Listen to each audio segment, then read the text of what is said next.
नमस्कार दोस्तों, उम्मीद है आप सब अच्छे होंगे। मैं सिद्धार्थ, आपका मेंटोर, स्वागत करता हूं आपका सिविल्स डेली के इस यूट्यूब क्लासेस पर, जहां आज हम बात करेंगे यूपीएससी प्रीलिम्स और मेंस से जुड़ी कुछ इंपॉर्टेंट एंड रेलेवेंट टॉपिक पर from the Hindu editorial and op-ed section.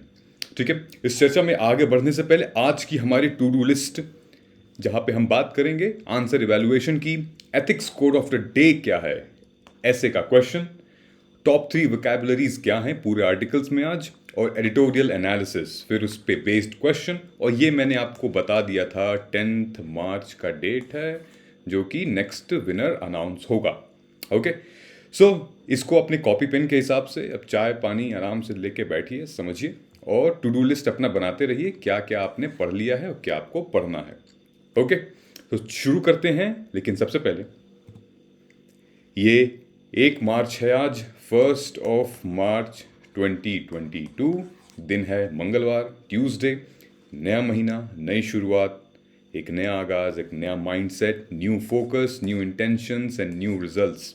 जो लोग अभी भी सो रहे हैं, जो लोग जाग नहीं रहे हैं, जिनको चाहिए कि कुछ नया स्टार्ट हो जाए, तो एक महीना नया स्टार्ट हो गया है।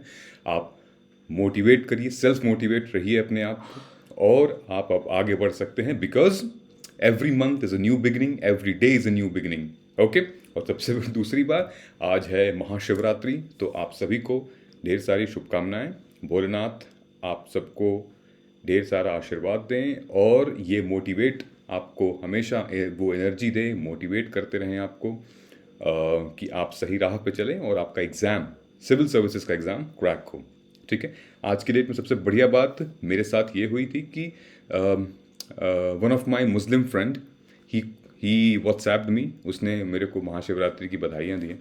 सो मज़ा आ गया था मुझे। तो यही खूबसूरती है हमारे इंडिया की, ये जो स्वाद है ये कहीं नहीं देखने को आपको मिलेगा, ये भारत में देखने को मिलेगा कि हर मज़हब के लोग हर मज़हब का त्यौहार मनाते हैं। ठीक है, तो once again wishing you a very very happy Mahashivratri, और आप सबको लॉर्ड शिवा ढेर सारी सुख शांति समृद्धि ये सारी चीज़ें दें। और हाँ, आपका फोकस, कंसिस्टेंसी और हार्डवर्क बनाए रखें, so that you can crack, यानी स्मैश प्रीलिम्स 2022। ठीक है, चलिए, ये कुछ क्वेश्चंस दिए थे मैंने आपको कल, एक और ये एक कुछ क्वेश्चन दिए थे। ठीक है, लेकिन उससे पहले आप लोगों ने कुछ रिप्लाई किया है मेरे को। ठीक है, आयुष ने मुझे लिखा है about UNEP, some major publications of UNEP like emission gas report, air action quality, global environment outlook. ठीक है, मतलब जैसे आपने, एक सेकेंड मैं ये क्वेश्चन भी देख रहा हूँ, what are the major reports. ठीक है, जैसे इसका इन्वेस्ट टू हेल्दी प्लैनेट भी एक है, आपने आयुष ठीक लिखा है, इन्वेस्ट टू हेल्दी प्लैनेट्स भी है। ठीक है, बहुत सारे ऐसी चीज़ें, फ्रंटियर्स हैं। Okay, what are the new few major and popular campaign, campaign के बारे में आप लोगों ने नहीं मेंशन किया है। कैंपेन जैसे beat pollution, UN75, beat pollution, UN75, world environment day, WED, world world for life, ऐसे करके इसके कुछ इनिशिएटिव्स हैं, बहुत पॉपुलर इनिशिएटिव्स हैं, जिसका हेडक्वार्टर नायरोबी केनिया में पड़ता है। ठीक है, how UNEA is different from UNEP। UNEA recently अभी इस्टेब्लिश हुआ है, इन्वायरमेंट बेसिकली, आई थिंक जो UNEP है वो 1972 में, 1972 मैंने कल डिस्कस किया होगा आप लोगों से। ठीक है, 1972 में इसकी स्थापना हुई थी। और ये जो प्रोग्राम है आपका UNEA, that was created in 2012। ठीक है, United nation conference on sustainable development, जो हमारा रियो में प्रोग्राम हुआ था, उससे रिलेटेड ये इस्टेब्लिशमेंट हुई थी इसकी। ठीक है, सो आई थिंक कुछ लोगों ने कमेंट किया है, आयुष ने ही कमेंट किया है, and I did not see anybody else comment. ठीक है, आयुष का एक और मैसेज है यहाँ पे UNSC प्रेसिडेंसी के ऊपर, जो मैंने एक क्वेश्चन पूछा था, तो of course these are the key points that was highlighted, and ये कभी के लिए रेफरेंस ये इम्पोर्टेंट हो सकता है, क्योंकि ये पहली बार हुआ है कि हर 8 टर्म था इंडिया का, और 2 साल पे पहली दफ़ा ऐसा होता है। सो ये जो टर्म है, इस साल तो डेफिनेटली शायद ही आए, ठीक है, नेक्स्ट ईयर आ सकता है इंडिया का। सो 2 साल तक ये मायने रखता है, तो आपको ये जानना ज़रूरी है कि हाँ उसमें क्या डिस्कशन हुई थी, क्या इंडिया ने पॉइंट रखा था। आईआर का टॉपिक है, ठीक। Jhuming the slash and burn kind of agriculture practice prevails in north India. जैसे हमारे यहाँ पे पराली कहते हैं, स्टबल बर्निंग वगैरह, वैसे उस साइड पे झमिंग कहते हैं। सो गुड आंसर, ठीक है। I did not see anybody's who have written on ethics पे, ऐसे पे कुछ लोगों ने कमेंट नहीं किया है।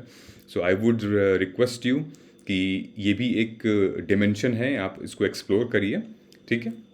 तो आज का क्या है ethics quote of the day. Warren Buffett का मैंने कोट लिया है, जिन्होंने कहा था कि in looking for people to hire, किसी को अगर आपको नौकरी पर रखना है, हायर करना है, तो सबसे पहले 3 चीज़ें होनी चाहिए। क्या? Integrity, intelligence, energy. लेकिन अगर पहला नहीं हुआ तो ये दोनों जो है एक दूसरे को किल कर सकता है। मतलब कि अगर इंटेग्रिटी ना हो, वो ऑनेस्टी का नेक्स्ट लेवल होता है इंटेग्रिटी ना हो तो इंटेलिजेंस और एनर्जी इंसान को किल कर सकती है, ठीक है। इसीलिए कहा जाता है it's better to have an ethical person an IAS officer than an intellectual person.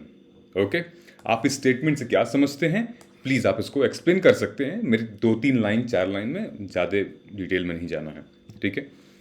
Coat जो है ऐसे का वो अभी भी मैंने सेम रखा है, क्योंकि 2 कोट्स मैंने दिए थे, ठीक है, कल के और आज के। I would request you guys to एक बार बता दीजिए कि how would you approach it. Okay, now आज का 3 वोकैबुलरी है, term of the day, word of the day आप कह सकते हैं। एक है, ये हमारे एडिटोरियल से रिलेटेड है, एक है क्रिटिकल इंफॉर्मेशन इंफ्रास्ट्रक्चर, ये डेटा सिक्योरिटी, साइबर सिक्योरिटी से रिलेटेड है। सो डेफिनेटली जो हमारा सेक्शन 70 अंडर सेक्शन 1 है इंफॉर्मेशन टेक्नोलॉजी एक्ट का, जो कॉन्फेडरेशन इंस्टीट्यूट ऑफ इंडिया की डिफाइन करती है, वो ये है कि कंप्यूटर रिसोर्सेज द इनकैपेसिटेशन और destruction of which shall have debilitating impact on national security, economy, public health and safety, ठीक है। ऐसी इंफॉर्मेशन जो कि कंप्यूटर सोर्स से निकली हुई हो, जो कि हानिकारक है और जिसका इम्पैक्ट पड़ सकता है हमारी सुरक्षा पे, अंतर्राष्ट्रीय नेशनल सुरक्षा पे, हमारे इकोनॉमी पे, पब्लिक हेल्थ पे, सेफ्टी पे, वो आ जाएगा एक क्रिटिकल इंफॉर्मेशन स्ट्रक्चर के अंदर। इसी से रिलेटेड डेटा फिड्यूशरी, आपने बहुत सारी चीज़ें सुनी होंगी, जॉइंट पार्लियामेंट्री कमेटी से related data protection act, data protection policy, rules. So basically ये है एक वो एंटिटी है who decides the means and purpose of processing personal data. Okay, data fiduciary उसको कहा जाता है, ठीक है। रशिया यूक्रेन क्राइसिस से रिलेटेड एक टर्म निकल के आता है यहाँ पे, रिस्पॉन्सिबिलिटी टू प्रोटेक्ट, जिसको R2P कहते हैं। R2P क्या क्या है मतलब, इसका ये मतलब है कि R2P बेसिकली ये वो स्टेट है जो कि उसके तहत वो रिस्पॉन्सिबिलिटी होती है ताकि अपने पॉपुलेशन को एक बड़े ग्रॉस वायलेंस से, एक मैसेकर से प्रिवेंट कर सके, ठीक है। और ह्यूमन राइट्स का निर्वहन करते हुए, मतलब कि जो मानवाधिकार है उसको प्रायोरिटी पे रखे, चाहे वो नेशनल लेवल का हो गया, इंटरनेशनल लेवल पे हो गया, कम्युनिटी लेवल पे हो गया, कहीं पे भी उसका वो निर्वहन करेगा, ठीक है। मतलब अपने लोगों को, जनजातियों को वो प्रोटेक्ट करेगा। That is called responsibility to protect. अब यहाँ के केस में आप किसको कह सकते हैं, यूक्रेन रशिया के क्राइसिस के केस में ऑफ कोर्स यूक्रेन को आप किस एंगल में यहाँ देख सकते हैं, who is going to protect, is Ukraine sufficient, Ukraine is sufficient to protect the population of its country or maybe the human rights, or who is responsible? यहाँ पे R2P कौन आएगा, आप बता सकते हैं। सो बेसिकली ये कंसेप्ट था, आपको मैंने समझा दिया है, ठीक है। हम अब आगे बढ़ते हैं। सो दोस्तों ये है डेफिनेटली स्मैश और प्रीलिम्स के कोर्सेज, 90+ डेज बस बचे हैं। You are requested to kindly apply for these programmes, link आपको डिस्क्रिप्शन बॉक्स में मिल जाएगा। एंड कुछ बैचेस हैं, लास्ट बैचेस मेरे ख्याल से स्टार्ट हुआ है। सो जब लिंक पे आप क्लिक करेंगे, so you will be able to redirect to the website and then you can read everything in detail, ठीक है। एक नए प्राइस रेंज के साथ ये प्रोग्राम लॉन्च हुआ है। So I would request you, आप लिंक पे क्लिक करके आप जा सकते हैं एंड डिटेल्स में पढ़ सकते हैं कि what is all about. Okay, so ये कुछ हमारे प्रोग्राम्स थे जिनको आपको देखना बहुत ज़रूरी है। और please do not forget to press the bell icon. अभी भी बहुत लोग बेल आइकॉन नहीं प्रेस कर रहे हैं, उसको प्रेस कर दीजिए, घंटी दबा दीजिए, ठीक है, ताकि आपको डेली नोटिफिकेशन आती रहेंगी। इनफैक्ट आप नोटिफिकेशन भी नहीं आएगी जब आप ऐप खोलेंगे तो उसमें सारी की सारी डिटेल आ जाएगी। चलिए, ये मेरा कल का एक पोस्ट रह गया था, मैं रिमूव नहीं कर पाया। अच्छी बात है, रिमूव नहीं कर पाया तो आपको रिवाइज भी हो सकता है। कल 9th नेशनल साइंस डे था।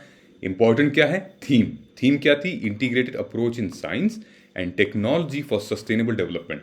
कल मुझे ये भी किसी ने नहीं बताया कि नेशनल टेक्नोलॉजी डे कब मनाया जाता है और ये अलग क्यों है नेशनल साइंस डे से। ठीक है, आप लोग कमेंट करके बता सकते हैं एक बेसिक अंडरस्टैंडिंग के लिए। शुरू करते हैं हम आज का editorial. Silver line is not a vanity project, ऐसा कहना है वहां के सीएम का। वहां के सीएम कौन है? पिनराई विजयन। ठीक है, सीएम का कहना है कि जो सिल्वर लाइन प्रोजेक्ट है केरला का, ये कोई वैनिटी प्रोजेक्ट नहीं है, बहुत बड़ा प्रोजेक्ट है और इसकी एक विजन है। ठीक है, केरला को भयंकर डेवलपमेंट, इकोनॉमिक डेवलपमेंट दिलाएगा। आप लोग समझ नहीं रहे हैं। सो बेसिकली ये जो आर्टिकल आप देख रहे हैं मेरे सामने, ये न्यूज़पेपर है, ठीक है, इस पूरे के पूरे आर्टिकल में ये समझाया गया है कि केरला का जो सिल्वर लाइन प्रोजेक्ट है, जो रेलवे का प्रोजेक्ट है, जिसको मीडियम स्पीड के हिसाब से देखा जा रहा है, 200 किलोमीटर प्रति रफ्तार वो ट्रेन चलेगी घंटे की रफ्तार से। सो उसको ये बताया जा रहा है कि उसकी वजह से बहुत सारी इश्यूज आ सकते हैं, चैलेंजेस आ सकते हैं, उसके कॉन्सिक्वेंसेस बहुत लंबे होंगे फार्मर्स के साथ, जो गरीब लोग हैं उनके साथ, एनवायरनमेंट के साथ, जो लैंड है उसके साथ। बहुत सारे ऐसे कॉन्सिक्वेंसेस हैं जो कि नेगेटिव इम्पैक्ट डाल सकते हैं इन सारे चैलेंजेस पे। ठीक है, लेकिन जो केरला के चीफ मिनिस्टर हैं पिनराई विजयन साहब, उनका ये कहना है कि देखिए, मैं मानता हूं आप लोगों की बात जायज़ है, तकलीफें होंगी, थोड़ी सी दिक्कत आएगी, लेकिन इसका ये मतलब नहीं है कि हम डेवलपमेंट और विकास करने से रोक दें। ठीक है, आप फॉर एग्जांपल आप ये लीजिए, अगर कोई नेशनल हाईवे बनता है तो क्या आसमान में तो बनता नहीं है, सड़क से होते हुए ही बनता है ना, लोगों के खेत से होते हुए तो बनता है। ठीक है, वो चीज़ भी हम भी कर रहे हैं। और रोड बनाने की प्रक्रिया में, रोड बनाने के डेवलपमेंट को, वो कहीं ज़्यादा एक्सपेंसिव है रेलवेज बनाना। ठीक है, एक्सपेंसिव है रेलवेज बनाना, और इसलिए इसमें जो रिस्पॉन्सिबिलिटीज़ हैं, इसमें जो अकाउंटेबिलिटी है, इसकी जो ऑडिट्स हैं, वो यहाँ पे ज़्यादा होंगी। वो वही बात होगी कि जितना बड़ा काम है उतनी बड़ी जिम्मेदारी है। सो ये इंश्योर करना पड़ेगा यहाँ के सिटीजन्स को कि आप हमारे साथ, मतलब इस प्रोजेक्ट में साथ दें, और फिर जो ऑपोजिशन पार्टी है, जो भी डिसेंट हैं, उनको ये समझना पड़ेगा कि भाई ऐसे नहीं कर रहे हैं, इसका प्रमाण है। ठीक, सो पिनराई विजयन ने कुछ एग्जाम्पल्स देते हुए मेंशन कहा, उन्होंने कोट किया। सबसे पहले तो ये जान लो आप कि ये जो ट्रेन है, ट्रेन सिस्टम, ये कासरगोड से होकर तिरुवनंतपुरम तक जाएगी। लगभग 11 स्टेशन होंगे। ठीक है, 10 स्टेशन होंगे, इसमें लिखा हुआ है। सिल्वर लाइन रेल 11 200 किलोमीटर की प्रति रफ्तार से चलेगी। हालांकि ये चल सकती है 320 किलोमीटर के प्रति रफ्तार से, लेकिन ये एक सेमी हाई स्पीड रेल है, हाई स्पीड रेल नहीं है। हालांकि ये चल सकती है, लेकिन ये लोग चलाएंगे नहीं। ठीक है, उसकी वजह है, वो भी हम समझेंगे। GS3 का एक इंपॉर्टेंट पार्ट है, जहाँ पे हम रेलवेज, इंफ्रास्ट्रक्चर, एम्प्लॉयमेंट, कंजर्वेशन, बहुत सारी चीज़ें इसमें आ जाएंगी।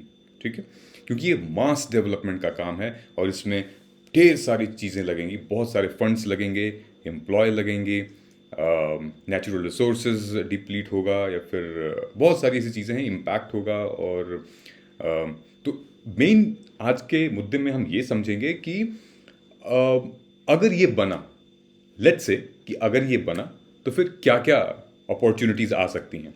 देखिए, इससे रिलेटेड मैंने ऑलरेडी एक वीडियो बनाया था जहाँ पे मैं बात कर चुका था केरला सिल्वर लाइन प्रोजेक्ट और चैलेंजेस। ये 19 जनवरी का आर्टिकल है, इसको आप ज़रूर देखिएगा। मैं कमेंट डिस्क्रिप्शन बॉक्स में मेंशन कर दूंगा इसका लिंक।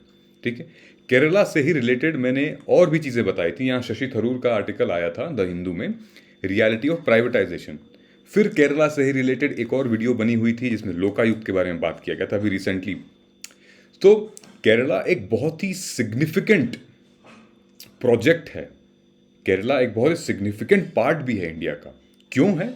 क्योंकि केरला ने वो सारी चीज़ें वो प्रूव करके दिखाई हैं बाकी के स्टेट्स उस टाइम पे ढूंढ रहे थे और बाकी के स्टेट्स मज़े ले रहे थे।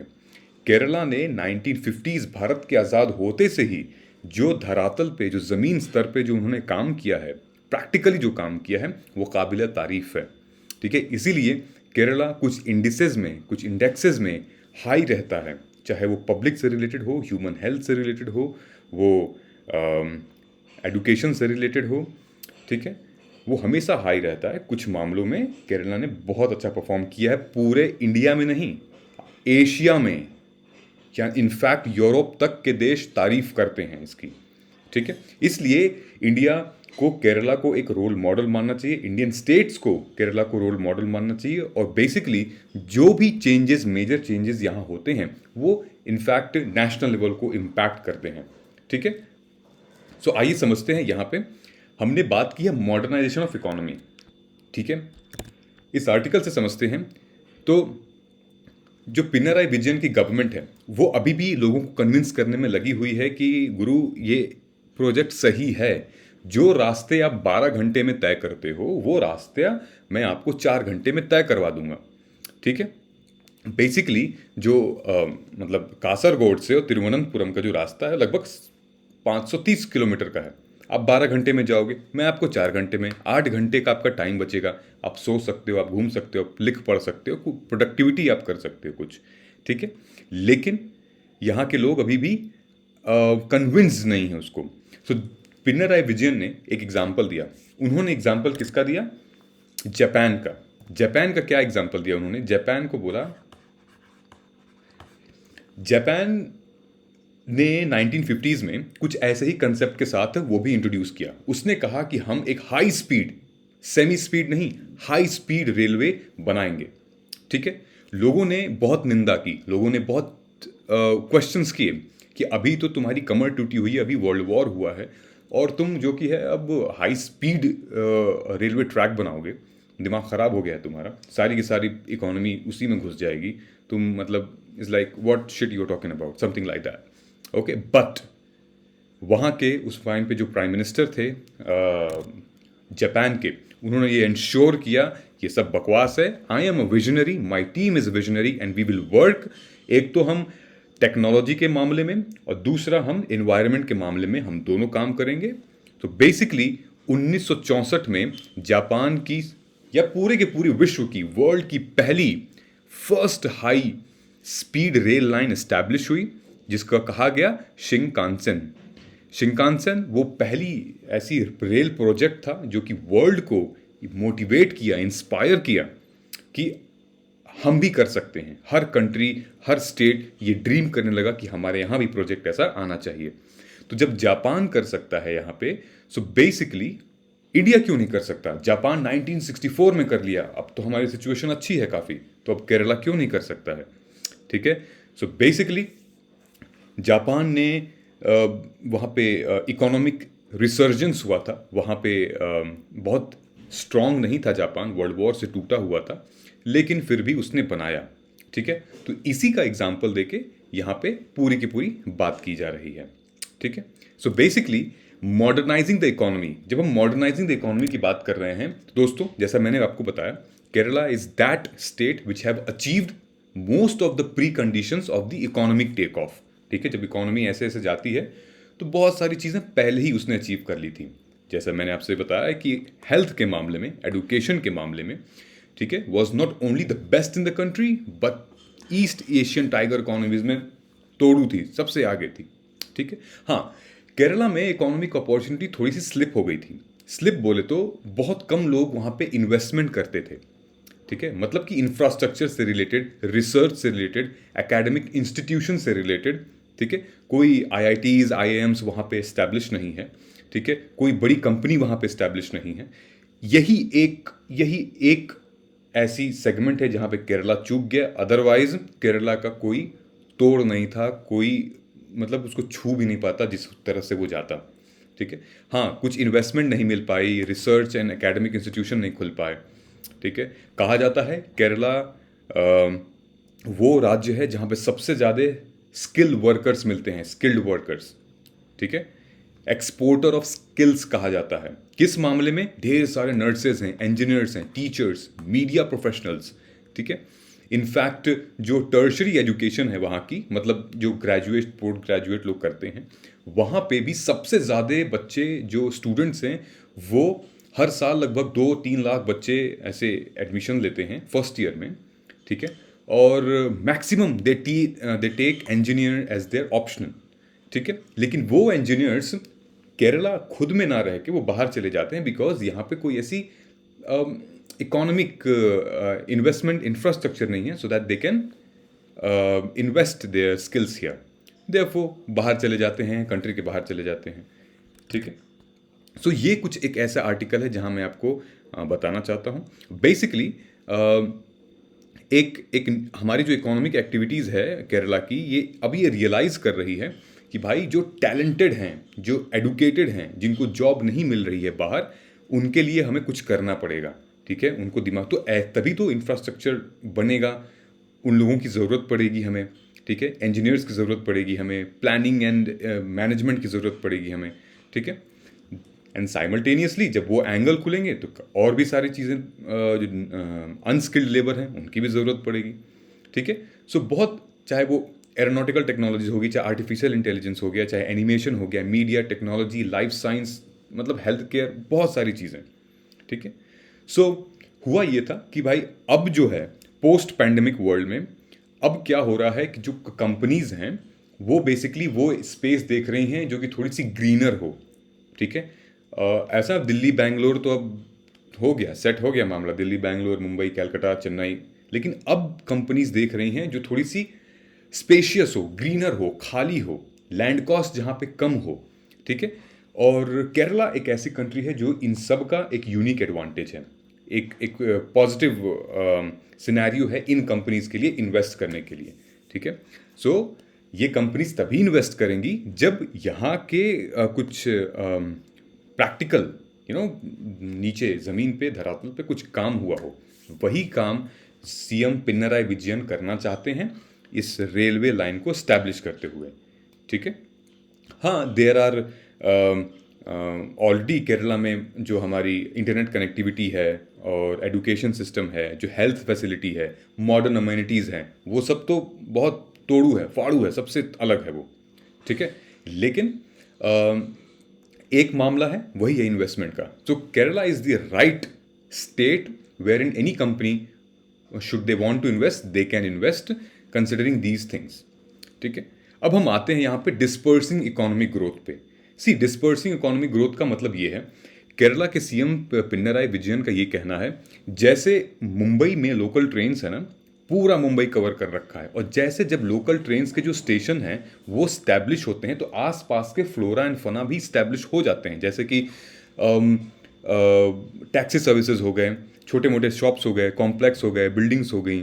ठीक है, जो अनस्किल्ड वर्कर्स हैं वो भी अपना दुकान लगा के बैठ जाते हैं। तो कहने का मतलब ये है कि जैसे मुंबई के रेलवे स्टेशन ट्रांसफॉर्म किए गए हैं, उनसे जुड़े जो लोगों वहाँ पे लोग हैं, बिजनेस करते हैं छोटा मोटा, उनकी ज़िंदगी चेंज हुई है, वैसे ही हम केरला में भी इम्प्लीमेंट करना चाहते हैं। ठीक है, एक तो ये इनका कहना था।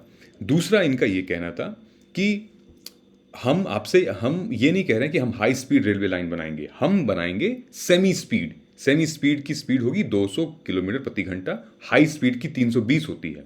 ठीक है, सेमी स्पीड हम बनाएंगे and this is what we are opting for. ठीक है, थर्ड, अब जो डिबेट है, डिबेट इस मामले में है कि बेसिकली केरला एक बिगर इकोनॉमी है। ठीक है, यहाँ पे ये क्वेश्चन आता है कि भाई जॉब्स मिलेंगी कि नहीं। ठीक है, जो अगर रेल नेटवर्क है वो सिंप्लीफाई रहेगा कि नहीं। ठीक है, आज हम ये इंश्योर करते हैं कि जो लैंड खरीदी जाएगी फार्मर्स से, ठीक है, वो सही रेट में जाएगा कि नहीं। तो बहुत सारे ऐसे क्वेश्चंस हैं जो एड्रेस करना बहुत ज़रूरी है यहाँ पे। तो यहाँ पे जो बात की गई है वो यही है कि there are concern that the rail project may damage the environment in short run, specially during the construction stage, ठीक है। But in the long run there are no doubt that public transport system such as silver line run on renewable energy capable of carrying more than million passengers a day. जैसे कि आप Delhi metro देख लो, जैसे आप railway Mumbai railway देख लो, लाखों लोग travel करते हैं डेली, और उनका कॉस्ट ऑफ जो एक्सपेंस है जो डेली ट्रैवल करते हैं वो भी कम है as compare to by road. Time भी बचता है, पैसा भी बचता है, ठीक है। तो ये इंश्योर कर रही है केरला गवर्नमेंट कि भाई पॉल्यूशन कम होगा, कार्बन एमिशन कम होगा, ठीक है। एंड ये कहा जा रहा है कि अगर आप, क्योंकि केरला की रोड कनेक्टिविटी बहुत अच्छी है, ठीक है, काफ़ी अच्छी मानी जाती है, 6 लेन रोड कनेक्टिविटी है, बहुत मस्त है। लेकिन ये कहा जा रहा है कि सिर्फ और सिर्फ रोड कनेक्टिविटी के होने से प्रॉब्लम सॉल्व नहीं होती है, ठीक है। रोड कनेक्टिविटी होने से ये हो रहा है कि बहुत सारे व्हीकल्स लोग खरीद रहे हैं। देखा गया है कि मिलियंस मिलियंस व्हीकल खाली 35 लाख पॉपुलेशन के पास, 35 लाख है पॉपुलेशन, 35 मिलियन है, सॉरी, 1 मिलियन में 10 लाख होते हैं। सो 35 मिलियन की पॉपुलेशन है, 35 मिलियन, और उसके लिए लाखों 2 व्हीलर्स 4 व्हीलर्स खरीदी जा रही है। इससे क्या हो रहा है, एक तो पोल्यूशन बढ़ रहा है ढेर सारा, ठीक है।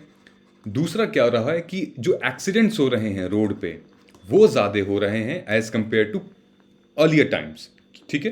क्योंकि भाई वहाँ पे पॉपुलेशन भी बढ़ रही है और वहाँ पे पोल्यूशन बढ़ रहा है उन चीज़ों से, ऑयल, डीजल, पेट्रोल, ये सारी चीज़ें।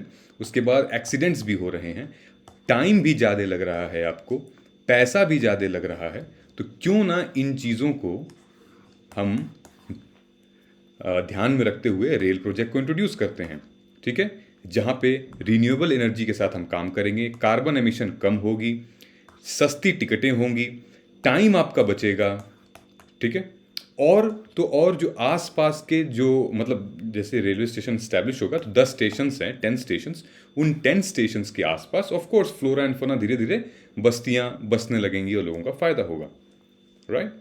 तो ये कहना था पूरा, एक तरीके से इनका यहाँ पे मेंशन था, ठीक है। तो ये जो पूरा आर्टिकल आप देख रहे हो ये एक बजट बताया गया है, इतना बजट, इतना रुपया लगेगा, that is not very very important, ठीक है। लेकिन यहाँ पे जो जापान की बात की गई है, जापान भी कहा जाता है कि भाई वो अर्थक्वेक प्रोन एरिया है, ठीक है। तो जापान अर्थक्वेक प्रोन एरिया होने के बावजूद भी पिछले 6 दशकों से, 6 डेकेड से एक्सीडेंट्स बहुत कम हुए हैं, ठीक है। और सक्सेसफुली, एक बहुत ही सक्सेसफुल एग्जाम्पल है। जैसे आप अगर हम इसमें ले लें, अमूल का एक एग्जांपल ले लें, ठीक है, एक कोऑपरेटिव डेवलपमेंट के थ्रू ये मामला पूरा का पूरा हुआ था। तो अमूल भी अपने आप में एक बहुत ही एम्पावर करता है हर एक बिजनेसमैन को जो भी एसोसिएटेड है उससे, ठीक है। That is a different setting, but वो जो एम्पावरमेंट है एक आदमी की, वो बहुत ज़रूरी है। तो यहाँ पे भी जब आप स्टैब्लिश करेंगे, ये रेल नेटवर्क आप स्टैब्लिश करेंगे, तो हर स्टेशन पे, ठीक है, लोग एम्पावर होंगे, लोग मोटिवेट होंगे कि मैं यहाँ पे कुछ अपना बिजनेस खोलूँ। तो धीरे धीरे वो सोसाइटी बनती जाएगी और फिर एक अच्छा हब क्रिएट हो जाएगा वहाँ पे। जैसे आप मेट्रो सिटीज़ में देखते हो, हर एक मेट्रो स्टेशन पे, ट्रेन स्टेशन पे, ठीक है। लंदन का एग्जाम्पल, लंदन में ट्यूब स्टेशंस कहा जाता है, ठीक है। पूरी की पूरी बस्ती ही बस गई है, मार्केट बस गई है, शहर बस गया है नया नया वहाँ पे, ठीक है। जहाँ जहाँ स्टेशन है वहाँ लोग रुकते हैं, चाय पानी नाश्ता, बहुत सारी चीज़ें हैं, ठीक है। तो देयरफॉर ये जो पूरा आर्टिकल है इसमें ये इंश्योर किया जा रहा है कि प्रॉपर साइंटिफिक, प्रॉपर टेक्नोलॉजिक चीज़ों से चला जाए, इरेशनल स्टेप ना लिया जाए, and definitely it will help. So ये जो मेरा एक वीडियो था इसमें मैंने बात किया था चैलेंजेस से रिलेटेड, ठीक है, and this you can consider positive outcomes, ठीक है। तो इन दोनों वीडियो को आप मर्ज करके देख सकते हैं पूरी स्टोरी क्या है। ये कुछ क्वेश्चन है, I would request you to kindly comment here. Ecologically sensitive region should take extra precaution while making massive development project. Comment in the light of silver project 9 project in Kerala, ठीक है। एक ये question बन सकता है mains का, और एक ये बन सकता है हमारे MCQ पे, ठीक है। So I would request you guys to kindly comment here. अब चलते हैं हम रिपोर्टिंग साइबर अटैक्स। ये जो हमारा दूसरा आर्टिकल है आज का। आज के इस दूसरे आर्टिकल में ये कहा गया है, जो हमारी अर्नेस्ट एंड यंग ईवाई जो कंपनी है, एक ग्लोबल इंफॉर्मेशन सिक्योरिटी सर्वे हुआ था 18-19 में, जिसमें ये निकल के आई बात कि भारत एकमात्र ऐसा देश है जहां पे सबसे ज़्यादा साइबर थ्रेट्स डिटेक्ट किए गए हैं। ठीक है, और वो डिटेक्ट कौन से एरिया में किए गए हैं, कौन से सेक्टर में किए गए हैं? बैंकिंग और telecom are the most attacked sector, but manufacturing, health care, retail have also faced the significant number of cyber attacks. ठीक है, आप वीडियो पॉज करके मुझे जल्दी से बता दीजिएगा कितने तरीके के साइबर अटैक्स होते हैं। ठीक है, कुछ 4-5 बता दीजिए कितने टाइप के साइबर अटैक्स होते हैं, क्या क्या नाम है उनके, आपको फिंगर टिप्स पे याद होने चाहिए वो। ओके, GS3 का टॉपिक है cyber security, cyber warfare, challenges to internal security, communication and network. इस पूरे के पूरे आर्टिकल में जो श्रीधर साहब जिन्होंने आर्टिकल लिखा है, एक छोटे से एंगल को एड्रेस करने की कोशिश की है, लेकिन वो छोटा सा एंगल अगर आप नहीं देखेंगे तो वो नासूर बन जाएगा, वो पेन हो जाएगा, वो एक बड़ा रूप ले लेगा जो इस मुद्दे को एड्रेस करने में बहुत प्रॉब्लम होगी। और वो क्या है? Reporting cyber attacks. आप सोच रहे होंगे ये रिपोर्टिंग साइबर अटैक्स से ये तो छोटा सा मुद्दा है, लेकिन नहीं। How you should report and why you should report, why you should not report, बहुत बड़ा मुद्दा है यहाँ पे। ठीक है, सो रिसेंटली जो हमारे ministry of electronics and information technology है, वो एक नई साइबर सिक्योरिटी रेगुलेशन को ले आना चाहती है। जो हमारे मिनिस्टर ऑफ स्टेट हैं राजीव चंद्रशेखर, उन्होंने एक रीसेंट इवेंट में ये खुलासा किया है, ये इंट्रोड्यूस किया है कि भाई एक साइबर सिक्योरिटी रेगुलेशन आ रही है, हम उस पर काम कर रहे हैं, जिस पे रिपोर्टिंग ऑन साइबर अटैक, ये वाला जो मुद्दा है ये बहुत इंपॉर्टेंट है, इस पे हम लोग जोर डालेंगे। ठीक है, समझते हैं थोड़ा सा क्या है ये मामला। ठीक है, इस इमेज को आप पॉज कर सकते हैं। मैं DPR में नहीं जाऊंगा, डेटा प्रोटेक्शन रूल या पॉलिसी जो आई थी 2018 से 2021 तक के बीच में, मैं उसमें नहीं जाऊंगा अभी, क्योंकि ये दूसरा एंगल है। आपको पता है बेसिकली वो 2018 से ही चला आ रहा है। ठीक है, ये वीडियो पॉज करके आप इस इमेज को पढ़ सकते हैं, समझ सकते हैं कि क्या रिलैक्सेशन थी गवर्नमेंट की तरफ से और क्या स्ट्रिक्ट नॉर्म्स थे हमारे डेटा प्रोटेक्शन लॉ के। ठीक है, social media as a publisher यहाँ बिल होगा, अभी ये इम्प्लीमेंट नहीं हुआ है, तो 2021 में दिसंबर महीने में ये टेबल किया गया था, अभी बात पेंडिंग है इस पे। ओके, सो बेसिकली बात ये की गई है कि जो रेगुलेशन है, the essence of regulation will be to put on the owners of the organisation to report any cyber crime. जो भी ऑर्गेनाइजेशन हो, अगर यहाँ पे ऑर्गेनाइजेशन की बात की गई है, चाहे वो प्राइवेट हो या पब्लिक हो, ठीक है, कोई भी ऑर्गेनाइजेशन हो, उसको ये रिस्पॉन्सिबिलिटी, ये जिम्मेदारी लेनी होगी कि वो साइबर क्राइम, साइबर अटैक को एड्रेस करे, रिपोर्ट करे। कोई भी डेटा लीक हो रहा हो उसको रिपोर्ट करे। ठीक है, डेटा प्रोटेक्शन बिल जो 2021 था, उसमें क्लॉज 25 ये कहता है कि डेटा फिडुशरी, अब समझ में आया आपको डेटा फिडुशरी कौन है, जब मैंने वोकैबुलरी में इसीलिए डाला है। Data fiduciary should report any personal or non-personal data breach incident within 72 hours। और ये 72 आवर्स वाली बात यूरोपियन यूनियन वाले डेटा प्रोटेक्शन में भी लिखी हुई है। 72 घंटे के अंदर आपको personal, non personal, private, government, कोई भी हो, आपको बताना ही है। ठीक है, एक छोटी सी चिंगारी भीषण आग का रूप ले सकती है, तो उसको कंट्रोल करने के लिए हमें बिल्कुल एंट्री लेवल वाली मिस्टेक को, एंट्री लेवल वाली ब्रीच को पकड़ना पड़ेगा। ठीक है, यही बात इसमें की गई है, reporting that data breach incident with a stringent timeline. ठीक है, सिक्योरिटी ब्रीचेस, देखिए सिक्योरिटी ब्रीचेस कैसे होती हैं। सबसे पहली बात, while this principle is likely to improve cyber security and reduce attacks and breaches, अगर ये इंश्योर करते हैं गवर्नमेंट, ये रिपोर्टिंग सही तरीके से अगर हो, तो हम साइबर सिक्योरिटी और उससे होने वाले जो अटैक्स हैं, ब्रीचेस हैं, उसको कंट्रोल कर सकते हैं। ठीक है, अपार्ट फ्रॉम प्राइवेट फर्म, जैसा कि मैंने कहा, सरकारी सर्विसेज, गवर्नमेंट सर्विसेज में भी जो वहाँ पे क्रिटिकल यूटिलिटीज़ हैं, ठीक है, जो कि प्रोन है साइबर अटैक से, उनको भी ये इंश्योर करना पड़ेगा और ये इंसिडेंट रिपोर्ट करना पड़ेगा। ठीक है, रिसेंटली 2021 में लास्ट ईयर हमने देखा था कि यूएस में एक ऑयल पाइपलाइन थी, ऑयल फील्ड थी, उसमें एक रैंसमवेयर मतलब साइबर अटैक हुआ था। उसमें प्राइसेस थे जो डीजल पेट्रोल के जो ऑयल के प्राइसेस थे वो बिल्कुल ही ड्रॉप करा दिए गए थे। ठीक है, तो लोग कंफ्यूज हो गए थे वहाँ पे उस पूरे के पूरे रीजन में। ठीक, तो ये एक बहुत ही अजीब सी सिचुएशन पैदा हो गई थी दैट पीपल वर थिंकिंग कि भाई कैसे अब काम होगा। ठीक है, और पूरी डिस्क्रिमिनेशन हो रहा था प्राइसेस का। सो था तो प्राइवेट, ठीक है, लेकिन वो इनडायरेक्टली और डायरेक्टली इम्पैक्ट कर दिया है overall to everybody. Security breaches, ठीक है। Now it is important that even cyber attack on government and state owned enterprises to be reported so that its corrective action can be taken। ठीक है, security critical to infrastructure could be taken। ठीक है, अगर ये incident report होता है तो जो हमारी सर्टेन टीम है, जो हमारी कंप्यूटर इमरजेंसी रिस्पॉन्स टीम है, वो तुरंत उनको अलर्ट मैसेज जाएगा और तुरंत वो उस पर एक्शन करेंगे। लेकिन firms are reluctant to notify the breach incidents of the regulator. ठीक है, कुछ फर्म्स हैं, यहाँ ध्यान देने की बात है, कुछ फर्म्स हैं दोस्तों, चाहे वो प्राइवेट चाहे वो गवर्नमेंट फर्म, जो कि रिपोर्ट नहीं करते हैं। क्यों नहीं रिपोर्ट करते हैं?